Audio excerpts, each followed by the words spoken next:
Let's start with these reports that John Kelly, Mike Pompeo, Vice President Pence all intervened to force the president's hand.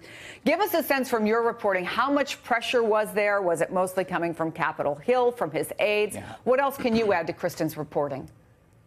Well, Chris, as the Post is reporting that as well, that Pompeo, Kelly, and Vice President Pence were involved in helping convince the president to come out yesterday and make that statement. But he's feeling pressure from all over, including on Fox News, where some of his regular, reliable cheerleaders were sort of at a loss for words in the immediate aftermath of the Helsinki summit. The president does not take kindly to these negative headlines. He watched a lot of it. He consumed it as he flew back home. Yeah, there were some reports that he was particularly angry. upset when he saw what Newt Gingrich posted, because That's right. Newt Gingrich is somebody who has not ever been critical of this president.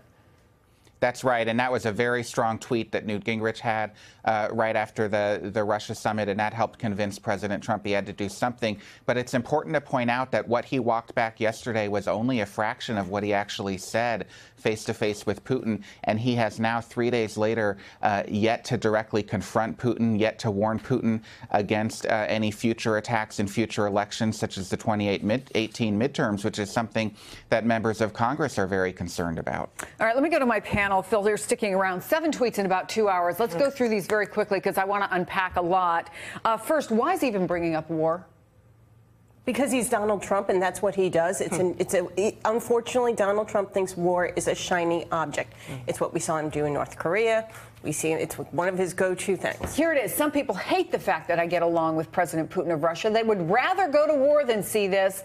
And Zerlina, I'll ask you to explain. He's calling this Trump derangement syndrome. Well, that comes from the Bush administration. So the Bush derangement syndrome was the label for progressives who just everything Bush did, we hated it and complained about it, and no matter what he did, even if it was a good thing. And so I think he's trying to adopt that for his purposes. I think the problem for him is that what happened on Monday was a deep betrayal of the country. He sided with a dictator who attacked our country over our own intelligence operatives in a moment in which we have more information than we've ever had before, based on Friday's indictment, exactly how the attack happened, exactly where the money went, how it flowed, how everything was paid for, and their strategy in trying to help him win the election. And I think instead of looking through the attack through the prism of how it helped him personally or how it impacts him personally, we should be thinking, and the president ultimately should be thinking about how it impacted the country, because it wasn't just an attack on Democrats.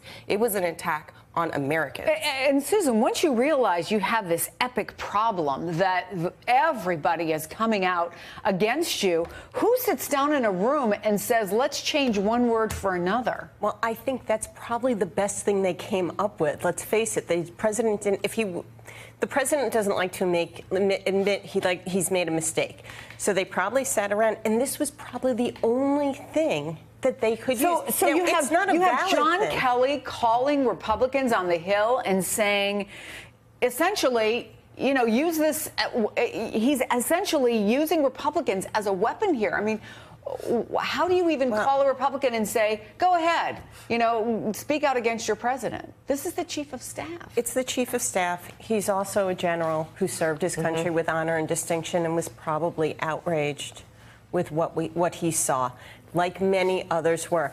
Now, he's in a position that he couldn't speak up. There are, however, a lot of Republicans, some did, but there should be more Republicans speaking up and against this president. If we would have seen an attack, a cyber attack, against the national grid or against the New York Stock Exchange, this president would have been outraged, and it would have been a very significant problem. This was an attack on our democracy, and he stood there in Helsinki and refused to hold the perpetrator, Putin, accountable. Well, and I think we also had a lot of people on Capitol Hill who are supposed to be a check. That's their constitutional job. That's what they do. These are co-equal branches of government. And they said, I support the intelligence community, but they would not say, no, it's not okay to stand next to a murderous dictator and acquiesce to him.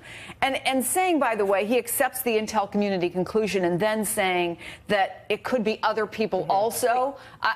For the second time, by the way, in as many months. I mean, this is not the first murderous dictator he sat next to. Not everybody sat back and pondered their own political future. Some people stood up.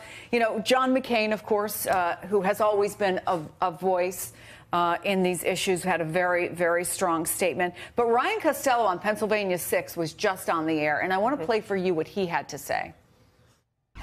We don't know what was said by our own president in a 2-hour meeting, but we know what that following press conference was, and the fact that nothing was said for 24 hours. It's deeply damaging. I mean, we shouldn't sugarcoat that, and we shouldn't accept that somehow a double negative or a should instead of a shouldn't or a shouldn't instead of a should is somehow going to just make all this go away and everything's good again, because that's not the case. And Phil, can we go back to the fact that we do not know what happened in this meeting? And even though there are calls for the interpreter to come in, this is not somebody whose job it is to parse national security issues or things that may or may not be classified.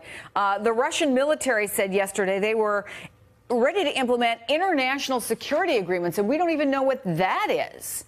I mean, do we have any idea?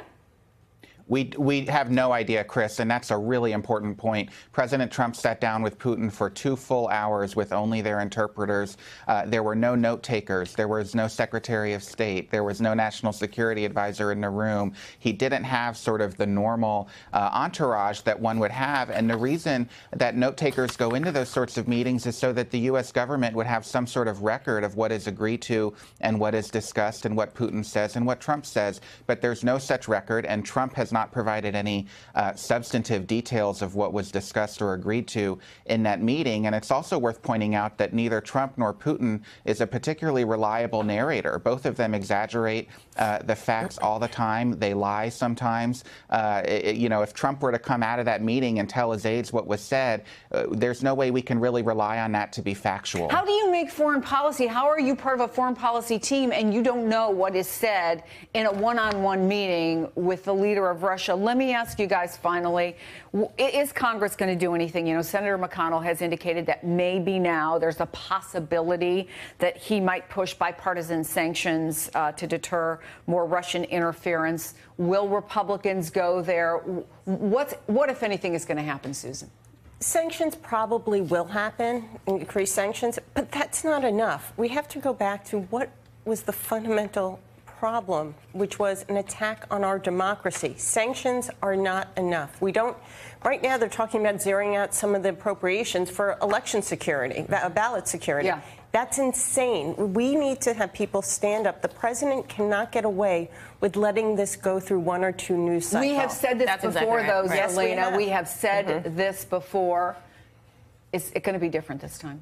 Probably not. But I do agree with Susan that the Republicans need to finally stand up to the president, because this is really not about partisan politics in this moment. Russia could decide in the 2018 midterms to hack the Republicans and support Democrats, because their ultimate goal is sowing chaos. And they're very successful because President Trump is essentially repeating all of the propaganda talking points that have been potentially fed to him by that Vladimir Putin, because we don't know what was said in the meeting. This isn't about midterms, about the House, who controls it, the Senate. This is about American democracy, and we really need to start putting our elected officials, both Democrats and Republicans, out there all the time to defend it. Otherwise, they're just breaking that oath of office that they took when they were sworn in. Hey there, I'm Chris Hayes from MSNBC. Thanks for watching MSNBC on YouTube. If you want to keep up to date with the videos we're putting out, you can click subscribe just below me, or click over on this list to see lots of other great videos.